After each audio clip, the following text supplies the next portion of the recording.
Hi everybody, Andy Murray from WhatCulture here. And I'm Adam Nicholas from WhatCulture. And Adam Wilborn might not be here today, but regardless, this is the news. And this definitely isn't the third time we've tried to do this. The news today is sounding very exciting. We've got the return of Jon Moxley. A hot scoop on this week's historically bad Raw rating. Could Killian Dain be heading back to NXT? An update on what's going on with my bald brothers, Gallows and Anderson. And an update also on Leo Rush and the backstage heat he's got, and potentially what could be happening with him after all of that. Ooh, but I'll tell you what we've got first. It's a big old slice of juicy news goodness. We have a story all about Brock Lesnar, big bad Brock, big Brock boy, the big purple Thanos monster man. He has apparently retired from the sport of mixed martial arts.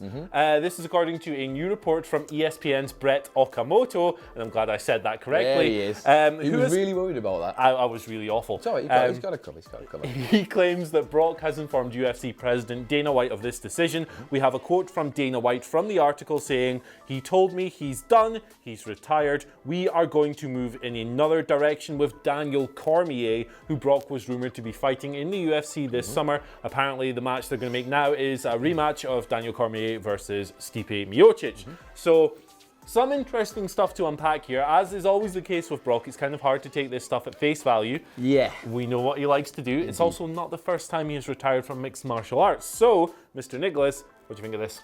Well, we see this a lot, don't we? We see mixed martial arts fighters saying they're retired, and then all of a sudden they're getting a big payday to come back. Yeah. I'm looking at you, Conor McGregor. I'm sure that's on the future. Big but Colin. Brock is not daft. He likes to kind of amp the prices up, doesn't he? He likes to play the bidding more. Something like this by saying that he's retired could only probably get him back in the ring for them, obviously for a big wedge, but also keeps the door open, I think, for WWE maybe if you come calling. Obviously we've got a Saudi Arabia show on the cards, probably going to be happening for Brock. He does like money. He does at like the end the of the day. dollars. He's not gone green, he goes red, but you would imagine if he could go a different colour, Brock would go green because he does love that dollar. Yeah, he really does. I mean, the man's like a really skilled and adept negotiator. Yeah. He loves playing the UFC and WWE off each other. So this is probably just him maneuvering some chess pieces, trying to get a good deal for whatever the heck he does next. He'll probably show up in Saudi Arabia. That's a pretty easy payday. He can turn up and squash someone in 2 minutes or do whatever he wants to do. Probably gas himself out because that's what he does. But yeah, no, I wouldn't be surprised if a month from now we are talking about Brock signing a new multi-million-dollar contract either with the UFC or with WWE. It's just what he does. Either way, there's also the possibility that maybe he's just kind of sick and tired of getting punched in the face for real for a living. You know, like his battle with diverticulitis leading to his first retirement was really brutal, and then he had that kind of attritional fight with Mark Hunt, of course, which he technically won. But then got choked off, didn't he? Exactly, but he still, you know, he absorbed a few blows from one of the hardest hitters in mixed martial arts, so there's every chance he's just sick of that as well. Maybe he just wants to do what he wants to do, you know? Maybe he's sick of getting hit, as you say, and just wants to go down a path that he wants to walk. And speaking of people who want to go down their own path, look at that. Seamless stuff. Tell you what, I am up on you. I'm here all day. Jon Moxley is back, ladies and gentlemen. Jiggity Jon. Jiggity Jon is back. Jon has returned to the world of wrestling. We all found out about 3 hours ago, maybe? Yeah, if that. 3 hours ago, Jon Moxley, of course, Dean Ambrose, dropped a video of his basically revealing that Jon Moxley was going to be returning. Very excited. The internet has gone abuzz. I'm sure it will continue to pick up steam over the next few hours and days. But yes, we got this very, I'd say cryptic. I don't know if cryptic's the word. I think it is to be if you are 5 years old and have never watched if you still write your name with your signature with crayons. True. Andy Murray, give me your thoughts on this. But before we get started, actually, I want to say, I don't want to be negative about this. No. I think this is great. I think it's fantastic that Dean Ambrose has gone out there. He's now going to get his brand out there and be Jon Moxley, be the wrestler he wants to be. That's good. I'm all for that side of it. Andy Murray, what's your thoughts? I had lots of fun with this video. Yes, okay. I thought it was hilarious. I mean, I don't think it was meant to be taken as like this super serious, scary thing. You can tell he kind of had a bit of fun with it because there's so much on the nose stuff. First of all, he's escaping from a prison or an asylum. There's a part in the video where he's running away from... Wait, before you say it, this is my favourite part of the video, I think. He's running away from not just a dog, A big dog. A big dog. Do you get it? Do you It's get large. it? Do you It's get a it? big It's dog. a large dog. What could it mean? What could it mean? And there's another part where he's clambering over a chain link fence. There's some barbed wire at the top. He gets stuck in that with his hand. He just rips it off and wraps it around himself. So basically announcing the return of Jon Moxley, which was obviously more of a hardcore deathmatchy type character that he played on the indies rather than Dean Ambrose. And then, most interesting of all is that Mr. Ambrose, or Mr. Moxley, passed by a mural of a set of dice. Indeed. The first one read 2, the second one read 5. Now, two possible conclusions from this. PWG, the cult indie promotion, have just announced their annual Mystery Vortex show for May 10th. 2 times 5 is 10.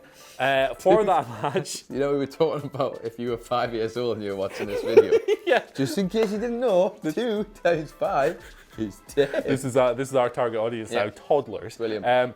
So they've announced their show for that date, and they have announced it's a mystery show, as you can probably tell from the title. They don't announce the card until the night, but they're doing a guerrilla warfare match, which is the big hardcore match.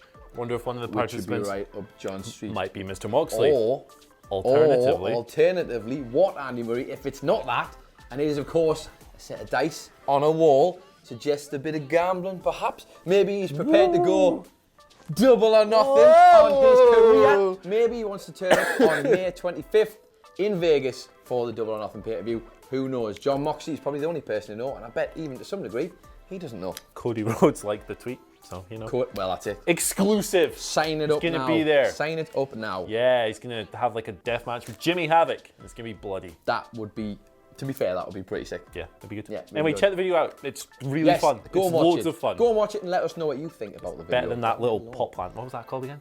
A little what? The pot plant that Dean Ambrose used to hang out with. Adrian or something? I don't know. Let us know in the comment section. I can't Obviously, remember. it was memorable. Yes. Anyway, moving swiftly onwards, we're going to talk about this week's Raw rating.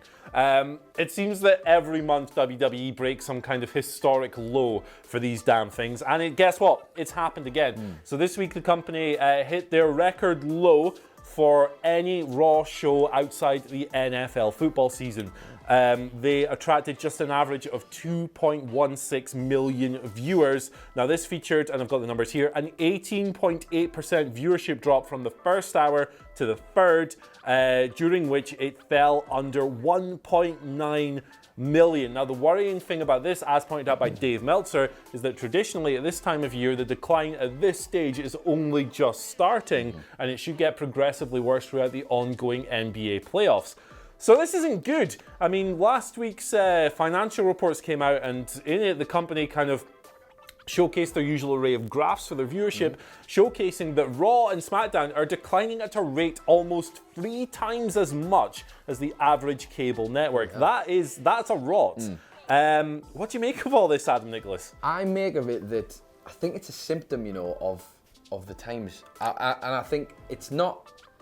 It's difficult. Obviously, there's the whole issues that people have with the product at times. Perhaps people don't enjoy it as much. I'd like to say, in fairness, it probably has taken its natural decline after WrestleMania. Yeah. They're trying to get a hype. There is some good stuff going on, but ultimately not hugely engaging, not as exciting as the time prior WrestleMania. But I don't know, I feel like watching it on its slot on television is not something that you have to do anymore. Yeah. For me personally, anyway. So Yeah. I would imagine that's a factor. Also, though, it's just possibly the way that it's going. Like, I would like to see the figures for TV shows around it. Like, also to see whether they're going up or down. But it's been going for so long that I wonder. Everything gets stale eventually, but this is, I guess it's problematic because it's the first time we've seen it continually go down in such a manner. It's pretty worrying stuff, I think, from the company's point of view. You know, a lot of people will tell you that ratings don't matter, which is kind of nonsense. Of course they do. It's a televised product. WWE have said as much that ratings do matter I bet you in Fox their thinks it guidance. matters. Yeah, exactly. Yeah. Fox, who've just paid $1.5 gazillion for this That TV is product. an actual number. It really is. They're going to want some kind of return on that investment when the SmackDown deal kicks in October. So it is a worrying trend. Can it be reversed? I would certainly hope so. Perhaps quality writing, quality program can do that, but at the same time, maybe wrestling's just kind of rubbish now. Maybe it's just rubbish, but there is always hope for redemption for these things. Absolutely. Always hope. And speaking of people who might be looking for a hope for redemption, I tell you what, we've got Done them it all again? today. Twice in a Doing row? it all again. Killian Dain, yes, he got moved to the main roster with Sanity, as we all know. Hasn't really worked out for them, and since then they've all kind of disbanded. We've had Eric Young is now on Raw, I believe. Randomly. Alexander Wolf is now on NXT UK with Imperium, WWE's version of WWE UK's version of Ring Kampf, with Walter and all the boys down in there. So Killian Dain has kind of been left aside. Well, the talk on the street, I believe, from Peter Bensett is that perhaps Killian Dain is heading back to NXT to represent the yellow and black brand. Yeah, interesting stuff. They're obviously probably not going to do a whole lot with him on SmackDown, which is a shame because he's really good. But in NXT, he can go down there, he can find a new character, he can rediscover himself as a performer. He was fantastic in NXT, and I think there's a lot of potential in Killian Dain. We're big fans, Big Damo, of course, who spent a lot of time in our promotion. And he's got so much quality, and when he left NXT, he was arguably he was being booked as one of the top guys. He was like... He's tremendous. He was the fundamentally, like, one of the best people in the War Games match. He was one of the best people in previous matches with Sanity. He was always the guy who was sort of promoted as being, this is the next guy we want to push. It's a shame, because I saw a picture, actually, from recently on SmackDown. It was the three of them, the three remaining guys from Sanity. It was like, Killian Dain and Eric Young, to be fair, and probably Alexander Wolf in some way, all actually looked probably better than they ever have. But they've not been featured. So this can only be a good thing, in my opinion. And to see Killian Dain go back down to NXT, it's actually maybe a start for more of that to come, because I'd like to see that happen for guys who aren't necessarily getting a run on the main roster. Couldn't agree more. It'd be a great opportunity for the big man. Let's hope he flourishes. Fingers crossed he does get a chance to go and show his worth. But also, another person who could be joining him on the black and yellow brand is Lio Rush, because we've got an update regarding his backstage heat. It seems that obviously as last night's Raw, he did not feature at all on the show. Again, obviously the Raw before that, he wasn't in the dark match either with Bobby Lashley. He wasn't out this week. So a lot of questions about what's going to be happening. Well, the suggestion is they don't know at the moment. They're trying to figure out what to really do with him, because the amount of heat he's got, the amount of people he seems to be upsetting backstage, the amount of etiquette he seems to be not applying to his overall sort of way backstage isn't great, to be honest. The guy, there's no question he's a talented performer, but they've got to figure this out, surely. Yeah, like, it sounds like Leo himself has quite a lot to figure out as well. Like, me and Mr. Wilborn, we stuck up for him on Friday. He issued a really good response to the reports, but then these fresh reports came out earlier this week, stuff about, like, Finn Balor attempting to give him advice and him just kind of blowing it off. Not a good look for the young man. Look, he's a very talented guy. He's very confident. We know this. Perhaps going back to NXT might humble him a little bit. You know, I really liked him as Bobby Lashley's manager. I know he was annoying, but that was kind of the whole point. That's the whole point, isn't it? Exactly, and he's a good wrestler. He was good on 205 Live. Maybe he just needs to go back to developmental, back to working on house shows with crowds of like 300 on that Florida loop, and just kind of figure out what's going on. Speaking of a couple of guys who are bald, Lio Rush isn't bald. That's a terrible segue. He did shave all his hair off, though. He did, yeah. Yeah, he's gone for a little buzzy. I'll give you that. Ganderson and Gallows. Ganderson and Gallows. Karl solid Anderson. tag team. Ganderson and Gallows. Very Luke good. Gallows. Right, so basically they, as we saw on Monday Night Raw, they joined the brand 2 weeks after the Superstar Shakeup concluded. We have a very small update on the Bald Brothers. Apparently this decision was actually made on the evening of the Superstar Shakeup itself. The first night of it, obviously a week and a day after WrestleMania, but WWE for some reason chose not to do it until this week. This is per PW Insider. Now the thought within the company is that they're not going to receive some kind of renewed push, even though they went 50-50 with the Usos on Raw this week.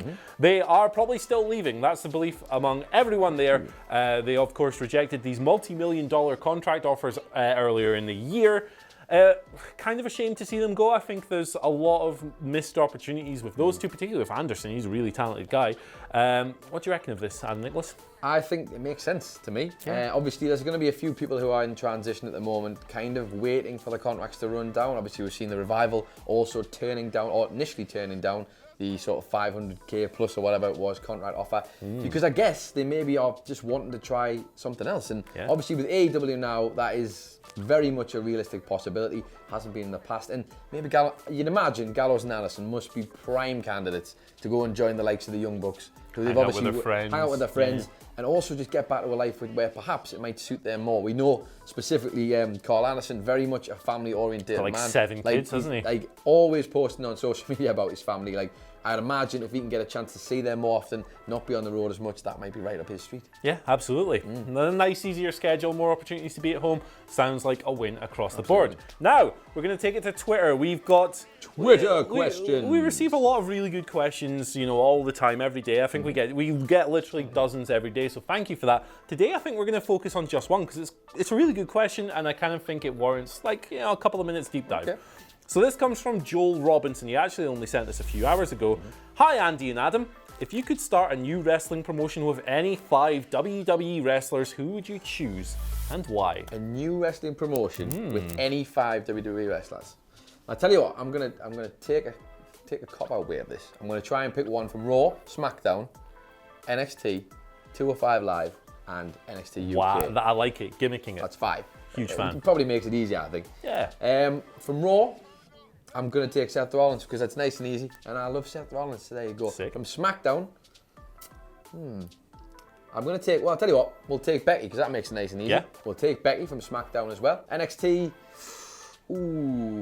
Johnny Gargano. Got to take Johnny Gargano for me. Yeah. Because I wouldn't want to take Adam Cole and not take the rest of the boys. That would be harsh. NXT UK, I'll take Big Bad Volta for me. Or will I? Tell you what, no, I'll take Pete Dunne. Nice. I'll have Pete Dunne instead. I'll take Pete Dunne. And I'll also take from 205 Live. In fact, I'll tell you what I'm going to do. I'm going to get rid of Pete Dunne. I'm going to go with Tony Storm. I'll take Tony Storm. Yep. And then I'm going to go 205 Live and I will take... Oh, Buddy Murphy's not on there anymore. Big Buddy, yeah, he's on SmackDown now. I'll take Oney Lorcan from 205 Live. Yes, my man. My man. What about you? I'm going to go for some pure, unmitigated star power, first of all. I'm going to go Brock Lesnar on a full-time contract. Don't know how I'd pull that off, but I would because I'm great. I'm going to go Ronda Rousey on a full-time contract because we need to sell some goddamn tickets here, brothers. After that, I think I probably need some good opponents for both of them, but I'm going to forgo that just now, and I'm going to take both of the Usos because I think they're one of the greatest tag teams of all time. Good choice. That's 4 slots filled. I'm tempted to pick Baron Corbin just to annoy people in the comment section. Please do. I'm not going to do that. I'm going to keep it earnest, and I'm going to go for my personal favourite women's wrestler in the company, someone who I think might be the best of the lot, even though she's not Becky Lynch. Big Chaz Flair, Charlotte Flair. I think she's great. She's a star as well. She radiates charisma. She's got legacy. She's got class. She's got excellence. What more can you want from a women's wrestler? And I've missed out all kinds of great wrestlers there. But if you guys have any ideas on which wrestlers you'd pick from the WWE roster to start your own promotion, let us know. And let us know the name of your promotion as well. Mine is BBW. Big Banter Wrestling. I'm not going to give you a name for mine because I'm not going to be at the top of that and it's only going to be disappointing. So there you go. Sounds good to me, brothers. Good to you, brother. Anyway, let's hit our end finally. Now, you may have noticed that this is not, in fact, Adam Wilborn. I mean, contrary to popular belief, we do look very similar. You do indeed. Of course. Adam Wilborn is not here today. He's not. He, unfortunately, about 24 hours after we both sat here and slagged off Liv Morgan for breaking her toe on a stripper pole, have a look at what's happened to Adam Wilborn here. That is what has happened to Adam. I know. I like how you show me this like I haven't seen this. Yeah. But basically, if ever there was karmic justice in the world, this is it. Adam Wilborn went in hard on Liv Morgan about her breaking her toe on a stripper pole, went to a strip club with his girlfriend, tried to do dance on the pole, and broke his toe in the exact same way that Liv Morgan did. I'm sorry, but that is karmic justice for me. That really is, and you don't want to see the picture of him on the pole. You don't, and that story is also 100% true. So you can take that to the bank and definitely tweet Adam Wilborn about how he fell off the stripper pole and broke his toe. And you can read more about that in this week's Wrestling Observer newsletter. You can. Probably. Big Dave. Either way. Shagger Dave will be laughing all the way at the bank about this. Either way. We wish Adam Wilborn, of course, a speedy recovery. We expect him to hop into the office with a moon boot later on today, perhaps even in a wheelchair. But we'll see how he does. I have to go now. Andy, you're a good man. You're a good man, Andy. Thank you for joining us today, ladies and gentlemen. It has been our pleasure as always. Ladies and gentlemen, look at you classing I know, I'm doing some gimmicks here. Trying to go for Wilborn's king. Yeah, I'm like Moira Stewart in this business or something like that. As always, please keep sending us your Twitter questions on Twitter at WhatCulture WWE. Yes, we try and get through as many as possible, and we really enjoy reading them as well. Once you've done that, you can follow us on Twitter. You can check out Adam Nicholas at It's Adam Nicholas. You can also check out Andy Murray at Andy H. Murray. The H stands for holy hell. Why is it so hot in this goddamn studio? It's because of him. That's the answer. Anyway, thanks for joining us, everyone. Bye. Bye then. Jan.